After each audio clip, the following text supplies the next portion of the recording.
Another definition I forgot to go over was the interquartile range.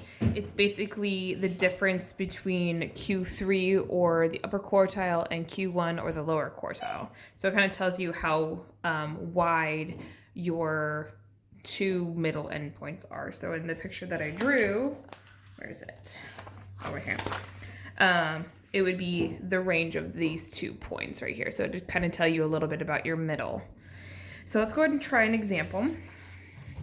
So we're going to take a look at example 9, and we're going to find all of those pieces that we were just talking about.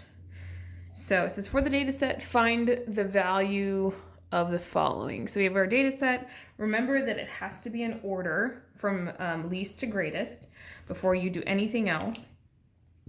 And we're able to find all these things. So we already know what the median is, and I think the range is actually going to be the easiest thing to find. So I'm going to do that first. So remember, the range is the max minus the min, which would be 143. Okay. We can't find the interquartile range without doing these two. So I'm going to go ahead and jump back to the median.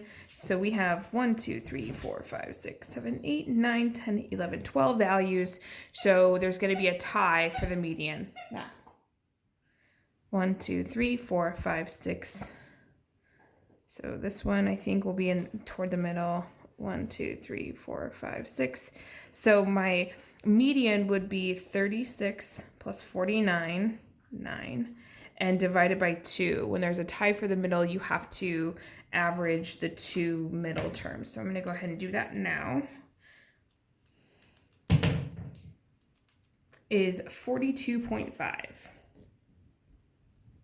42.5. So now what we're going to do, I know that this is the direct middle of my two pieces. Now I'm going to find the middle of the lower half, which is here, and then the upper half, which is here. Okay. If for some reason there happens to be a actual like median term or an odd number of terms, you would include the median in the lower half and include the median in the upper half. So if 49 was the middle, I would go ahead and take the middle of the lower, and then the 49 would also be a part of the upper. Okay, but for this one, we were in the direct middle, so we're fine there. Okay, so here's the middle, median, those two terms. Now I'm going to look towards these middle. I have these two. And then median of the upper, so I'm going from 49 to 144. Those would be the average of these two. So I have two more ties. I have 9 plus 16 divided by 2, and I have 81 plus 100 divided by 2. So I'm going to find the averages of both of those because there was a tie.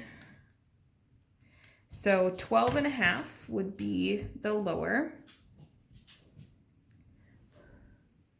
And then for the upper, we have 181 divided by 2, 90.5. Okay. So now I'm able to find the interquartile range, which is just subtracting these two numbers here. So 90.5 minus 12.5 is 78. So I have all of these 5 pieces. And there we go.